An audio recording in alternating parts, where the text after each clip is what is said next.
మాయామయి 4వ భాగం. అహ్మద్ అపహరించబడిన తర్వాత నాజిం ఉదాసీనుడై కూర్చున్నాడు. క్రూరసింహునికి తేజసింహుడు తననెక్కడ ఎత్తుకొని పోతాడోనని ఆందోళన పెరిగింది.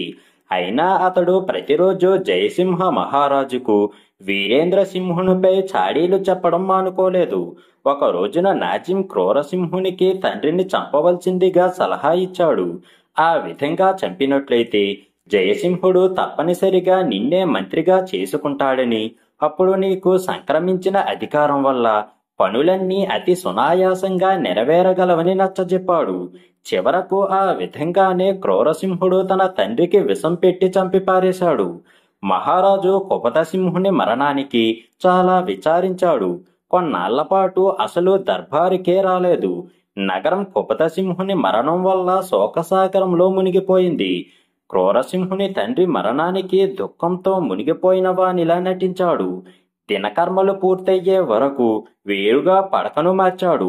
పగలల్లా లోకాన్ని వంచటం కోసం తండ్రి కోసం బోరుబోరున ఏడ్చి, రాత్రి కాగానే నాజ్యంతో కలిసి చంద్రకాంతను చేరుకునే విధి విధానాల గురించి, తేజసింహుణ్ణి బంధించటాన్ని గురించి పన్నాగాలు పన్నుతూ ఉండేవాడు. అదే రోజులలో వీరేంద్రుడు వేట నెపంతో విజయగడ సరిహద్దుల్లో మకాం వేసి ఉన్నాడు. ఈ విషయం క్రూరసింహునికి నాజిం అందజేసి, వీరేంద్రుడు మన సరిహద్దులకిప్పుడు చంద్రకాంత కొరకే వచ్చి చేరాడు. దురదృష్టవశాత్తు ఇప్పుడే అహ్మద్ లేకుండా పోయాడు. కానీ అతడు ఉన్నట్లయితే చాలా బాగుండేది. అయినా చూద్దాం అని చెప్పి రహస్య అన్వేషణకు బయలుదేరాడు. తేజసింహుడు వీరేంద్రుని వద్ద సెలవు తీసుకొని విజయగడ ప్రవేశించాడు. అక్కడ మంత్రి కుపతసింహుడు మరణించటం, ప్రజలంతా దుఃఖంలో మునిగి ఉండటం తెలుసుకొని వీరేంద్రుని వద్దకు తిరిగి వచ్చాడు. సోదకం వెళ్లిన తర్వాత 2 రోజుల్లో జయసింహుడు క్రూరసింహుణ్ణి తన మంత్రిగా చేసుకుంటున్నాడనే విషయాన్ని కూడా తెలుసుకొని వచ్చాడు. చంద్రకాంత కొరకు తన తండ్రిని కూడా హత్య చేసిన క్రూరుడు మహారాజును మాత్రం హత్య చెయ్యడనే హామీ ఏమిటి అని తన సందేహాన్ని వెలిబుచ్చాడు వీరేంద్రుడు. నిజమే, వీలు చూచుకొని ఆ దుర్మార్గుడు మహారాజును కూడా హత్య చెయ్యకపోడు. అందుకని 2-3 రోజుల పాటు చంద్రకాంత మహలలోనికి వెళ్లకుండా దర్బారులో ప్రవేశించి అక్కడ విశేషాలు తెలుసుకుంటాను. ఈ లోపలే వీలు దొరికితే చూద్దాము అన్నాడు తేజసింహుడు. అదేం కుదరదు, ఈవేళ చంద్రకాంతను కలుసుకొని తీరాలి అన్నాడు వీరేంద్రుడు. తొందరపడకండి, తొందరపాటు పనులన్నిటినీ పాడు చేస్తుంది అని అన్నాడు. ఏది ఏమైనా నేను వెళ్ళి తీరాలి. తేజసింహుడు ఎంత బ్రతిమాలినా చంద్రకాంత వియోగ భారంలో ఉన్న వీరేంద్రుడు అతడి మాటల్ని పెడచెవిన పెట్టాడు. చివరికి విజయగడ వెళ్లటానికే సిద్ధమయ్యాడు. చేసేది ఏమీ లేని తేజసింహుడు కూడా అతన్ని అనుసరించాడు. సాయంకాలమయ్యింది. మిత్రులిద్దరూ డేరా బయట షికారు చేస్తున్నారు. సేవకుల్ని పిలిచి, ఒకవేళ మేము రావటం ఆలస్యమైతే ఏమీ భయపడకండి అని చెప్పి విజయగడకి ప్రయాణమైనారు. కొద్దిగా ప్రొద్దుపోయింది. చంద్రకాంత ఉద్యానవనంలో ప్రవేశించింది. చీకటి రాత్రి కావటం వల్ల మిత్రులిద్దరూ ఉద్యానవనంలో ప్రవేశించటానికి అంతగా ప్రయాసపడవలసిన అవసరం లేకపోయింది. కాపలా వాళ్ళ కళ్ళు గప్పి తాటి సహాయంతో వనంలోకి ప్రవేశించారు. అక్కడ దట్టంగా పెరిగిన ఒక చెట్టు క్రింద నిలబడి నలుదిక్కులు పరీక్షిస్తున్నారు.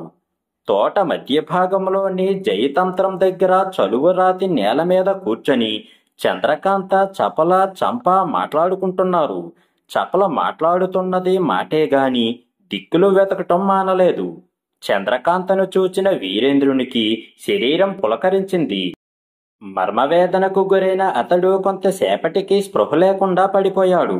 తేజసింహుడు మాత్రం గాభరా పడకుండా వెంటనే సంచిలో నుంచి భస్మం తీసి అతనికి వాసన చూపి తెలివి తెప్పించాడు.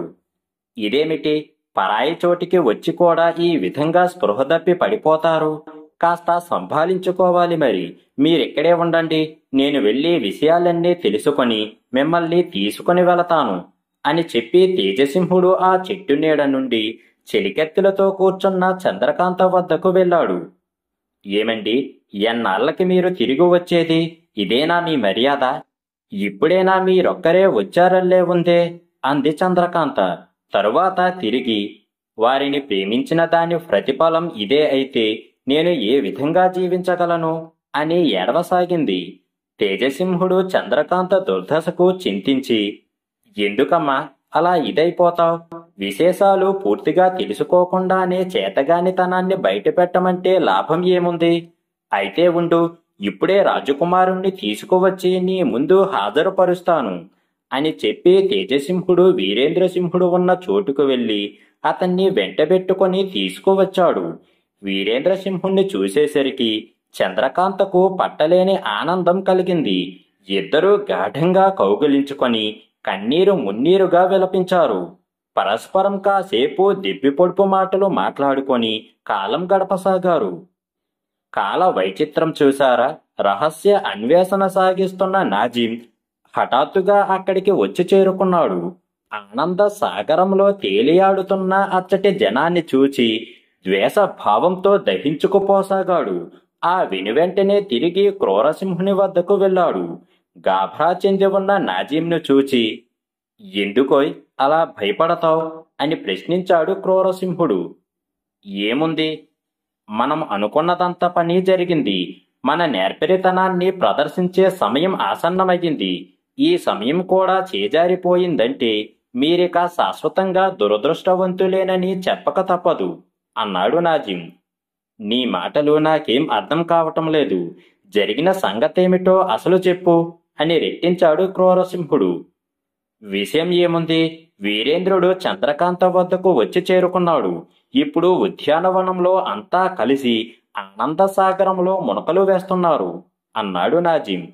ఈ వార్తలు వినేసరికి క్రూరసింహుని కండ్లు మిరుమిట్లు గొలిపాయి. సమస్త ప్రపంచం ఉదాసీనంగా అంబాసించింది. ప్రస్తుతం అతడు తండ్రి మరణంతో బయటికి రాలేక ఇంట్లో కూర్చున్నాడు. 13 రోజుల నుంచి బయట మొహమైనా చూడాలి. అతనికిప్పుడే ఈ వార్త పిడుగుపాటుగా వచ్చి చేరింది. హఠాత్తుగా లేచి నిలబడి శోక పరిమితమై ఉన్న తన శరీరాన్ని సంస్కరించుకోకుండానే జయసింహ మహారాజు వద్దకు వచ్చి చేరాడు. జయసింహుడు క్రూరసింహుని రాకను గమనించి, శోధకమైన తీరకముందే ఈ విధంగా నీవు బయటికి రావటం నాకు ఆందోళన పూర్వకంగా ఉన్నది అని అన్నాడు. మహారాజా, మీరే మా తండ్రులు. మరణించిన నా తండ్రి కేవలం కన్నాడు. సంరక్షించే భారం మీ చేతుల్లో ఉన్నది. మీరే నా గౌరవాన్ని మంటగలిపితే నా జీవితం ఇక ఎందుకు? వృధా. నన్ను లోకులే విధంగా పరిగణిస్తారు అని అన్నాడు క్రూరసింహుడు. ఏమంటున్నావు? మన గౌరవం మంటగలిపే పని ఏం జరిగింది చెప్పు అన్నాడు కోపంగా జయసింహుడు. ఒక పనికిమాలిన మనిషి అని క్రూరసింహుడు వాక్యం పూర్తి చెయ్యక మునిపి, అతడెవరో త్వరగా చెప్పు. బహుశా వాణ్ణి మృత్యుదేవత వరించి ఉంటుంది అన్నాడు పండ్లు కొరుకుతూ జయసింహుడు. వీరేంద్రసింహుడు. క్రూరసింహుడు ఆ వ్యక్తిని కాస్త బయట పెట్టాడు. వాడికెంత పొగరు! నన్నే ఎదిరిస్తాడా? అవమానపరిచే సంగతి వేరు. నీ మాటలు నాకేం అర్థం కావటం లేదు. విడమర్చి చెప్పు, ఎక్కడ ఆ వీరేంద్రుడు అని అడిగాడు వీరేంద్రసింహుణ్ణి. తమ రాజాంతపుర ఉద్యానవనంలో అని చెప్పాడు క్రూరసింహుడు. ఈ మాట వినేసరికి మహారాజు కోపంతో ఊగిపోతూ, ఇప్పుడే వెళ్లి ఉద్యానవనాన్ని ముట్టడించండి అని తక్షణం ఆజ్ఞాపించాడు. వీరేంద్రుడు చంద్రకాంతతో తీయతీయని కబుర్లు చెబుతున్నాడు. చపలతో తేజసింహుడు కేరింతలు కొడుతున్నాడు. పాపం చంప ఆ జంటల ముఖాలు చూస్తూ కూర్చొని ఉండిపోయింది. హఠాత్తుగా ఒక నల్లని భయంకరమైన మనిషి ఎర్రని కళ్ళతో లంగోటా బిగించి ఎగురుతూ దూకుతూ మధ్యకు వచ్చి చేరాడు. రావటంతోటే అతడి భయంకరమైన కోరలను విప్పి తేజసింహుని వైపు చూపించాడు. జాగ్రత్త సోదరా, రాజుగారికి తెలిసిపోయింది. నా మాట వినుగురు అని చెప్పి ఆ భయంకర మనిషి అక్కడి నుండి వెళ్ళిపోయాడు. వెళుతూ వెళుతూ చంప కాలు ఒకటి పుచ్చుకొని కొంత దూరం ఈడ్చుకొని వెళ్లి అక్కడ వదిలిపెట్టాడు. ఇది చూచి ఈ పిశాచం ఎక్కడి నుండి వచ్చిందని అందరూ భయపడ్డారు. చంప మాత్రం భోరున ఏడ్చింది. కాని తేజసింహుడు మాత్రం వెంటనే లేచి వీరేంద్రుని చెయ్యి పట్టుకొని, త్వరగా లేచి నడువు, ఇక మనం ఇక్కడ ఉండకూడదు అని అన్నాడు. చంద్రకాంత దిక్కులు తిరిగి చూస్తున్నది. మేము త్వరగా వెళ్లే ఏర్పాట్లు నువ్వేమీ చెయ్యకు. మహారాజు వచ్చేసరికి మీరంతా ఇప్పుడు కూర్చున్నట్లుగానే కూర్చొని ఉండండి అని ఆజ్ఞాపించాడు. ఇంత త్వరపడాల్సిన అవసరం ఇప్పుడు ఏమొచ్చింది? అసలిప్పుడు వచ్చిన వాడెవడు అని ప్రశ్నించింది చంద్రకాంత. ఇప్పుడు మాట్లాడటానికి కూడా అవకాశం లేదు అని తేజసింహుడు వీరేంద్రుణ్ణి వెంట తీసుకొని తాడు సహాయంతో బయటకు వెళ్ళిపోయాడు. వీరేంద్రుడు ఈ విధంగా వెళ్ళిపోవటం చంద్రకాంతకు ఏమంత సుఖప్రదం అనిపించలేదు. ఏమిటి విచిత్రం? ఆ పిశాచాన్ని చూసి నా గుండెలు అదిరిపోయాయి. ఏమిటిదంతా?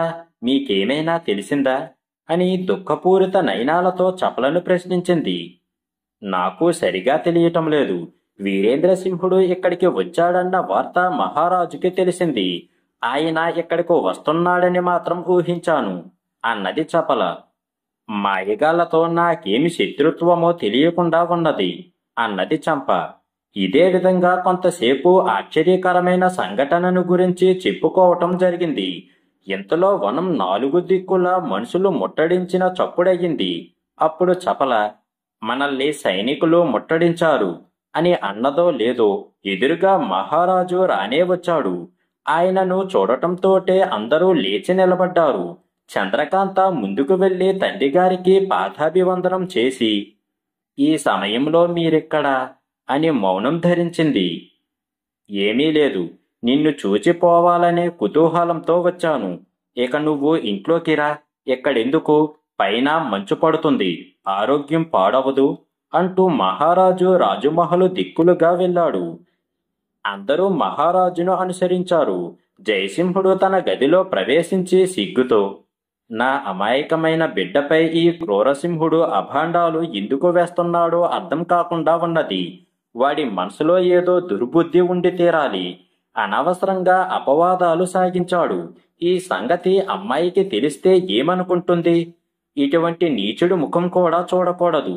ఇటువంటి పనులు తిరిగి ఎప్పటికీ చెయ్యకుండా శిక్షించటం కూడా మంచిది అని తనలో తాను అనుకొని వెంటనే హరిసింహుడు అనే కాపలావాణ్ణి పిలిచి క్రూరసింహుణ్ణి హాజరు కావాల్సిందిగా ఆజ్ఞాపించాడు. హరిసింహుడు క్రూరసింహుణ్ణి వెతుక్కుంటూ చివరికి తోటలో సైనికులతో కలిసి కులాసాగా ఉండటం చూచాడు. అతని దగ్గరకు వెళ్లి, మహారాజు గారు పిలుస్తున్నారు అని చెప్పాడు. క్రూరసింహుడు అదిరిపడి, దొంగ దొరకలేదా ఏమిటి? నన్నెందుకు పిలవటం? నా ముందే కదా రాజు మహలులోకి వెళ్ళాడు. అయినా ఏమి చేస్తున్నారు అని ప్రశ్నించాడు. ఇప్పుడే వచ్చారు, చాలా కోపంగా ఉన్నారు, మిమ్మల్ని తీసుకురమ్మని ఆజ్ఞాపించారు అని సమాధానం చెప్పాడు అతడు. క్రూరసింహుడు వణికిపోతూ హరిసింహుని వెంట మహారాజు వద్దకు వెళ్ళాడు. ఏరా క్రూర, అమాయకురాలైన చంద్రకాంత మీద నీలాప నిందలు మోపటం నీ పనా? తోట ముట్టడించిన పని ఇంతమంది మనుషులు ఏమనుకుంటారనే బుద్ధి కూడా నీకు లేదా? వీరేంద్రుడు ఉన్నాడని అబద్ధాలు ఎందుకు కూసావో చెప్పవా అని మహారాజు క్రూరసింహుణ్ణి నానా తిట్లు తిట్టాడు. కోపపూరితులై ఉన్న మహారాజును చూచి క్రూరసింహుడు వణికిపోతూ, మహారాజుల వారు కాపలా కాస్తున్న నాజిం నాకీ వార్త చెప్పాడు అని అన్నాడు. మరుక్షణం నాజిం కూడా అక్కడకు హాజరు పెట్టారు. ఏరా, వీరేంద్రుడు వచ్చాడని నువ్వెందుకు చెప్పావురా అని మహారాజు గద్దించాడు. నాజింకు ప్రాణాలు పోతున్న పని అయ్యింది. చివరికి చెప్పలేక, మహారాజా, నేను నా కళ్ళతో చూశాను, బహుశా ఎటైనా పారిపోయాడేమో అని బదులు చెప్పాడు. 50 కొరడా దెబ్బలు క్రూరసింహునికి, 200 కొరడా దెబ్బలు నాజింకు వడ్డించండి అని మహారాజు ఆజ్ఞాపించాడు. కాపలా వాళ్ళు ఇద్దరినీ తీసుకొని వెళ్ళిపోబోతూ ఉండగా, మొదటిసారి గనుక ఇంతటితో విడిచిపెడుతున్నాను. ఇట్లాంటి తప్పుడు పనులు ఇక ముందు చేశారంటే అప్పుడు మీ తలలే తీయిస్తాను. ఒరే క్రూరుడా, నువ్వు మంత్రి పదవికి అనర్హుడువిరా అని కూడా రాజు ప్రకటించాడు. ఇంకేముంది, అప్పటికప్పుడే 2 వైపులా కొరడా దెబ్బలు పడడం ప్రారంభించాయి. ఇద్దరి అరుపులతో రాజుమహలు ప్రతిధ్వనించింది. కొరడా దెబ్బలు పూర్తయిన తర్వాత ఇద్దరిని మహల్ నుండి గెంటించి వేసి రాజుగారు విశ్రాంతి తీసుకోవటానికి వెళ్లారు. కోప కారణం వల్ల ఆ రాత్రి ఆయనకు నిద్ర లేకుండా పోయింది. నాజిం క్రూరసింహులు ఇంటికి వచ్చి ఇద్దరూ కీచులాడుకోవడం ప్రారంభించారు. పనికిమాలిన వాడి మాటలు విని నా గౌరవాన్ని మంటగలుపుకున్నాను. ఇక నేను మంత్రినయ్యే అవకాశం కూడా లేకుండా పోయింది. కొరడా దెబ్బలు ఎంత బాధ పెడుతున్నాయో నాకు తెలుసు అని క్రూరసింహుడు అన్నాడు. నేను తన్నులు తిన్నది కూడా నీ వల్లనే, లేకపోతే నాకేం పని? చంద్రకాంత వీరేంద్రులు ఏమైతే నాకేం పట్టింది అని నాజిం ఇద్దరూ గంటల తరబడి కీచులాడుకుంటున్నారు. నేను మీ ఇద్దరినీ నమ్మాను, తన్నులు తిన్నాను, అయినా వీరేంద్రుడు చిక్కకుండా పోయాడు. ఆఖరికి క్రూరసింహుడు అన్నాడు. ప్రతిరోజు వీరేంద్రుడు రాజమహలుకు వస్తున్నాడు అనటంలో సందేహం ఏమాత్రం లేదు. అందుకే అతడు సరిహద్దుల్లో విడిది చేశాడు. ఇక వాడు కనిపించినా మీతో చెప్పి తీరా కనిపించకపోయేసరికి నా ప్రాణాలు పోగొట్టుకోదలుచుకోలేదు అన్నాడు నాజిం. అట్లా అయితే ఎట్లా? మనకేమీ అపాయం జరగకుండా వీరేంద్రుడు మహలులో ఉన్నప్పుడు రాజుగారు చూడగలిగే ఏర్పాటు చెయ్యాలి మరి అన్నాడు క్రూరసింహుడు.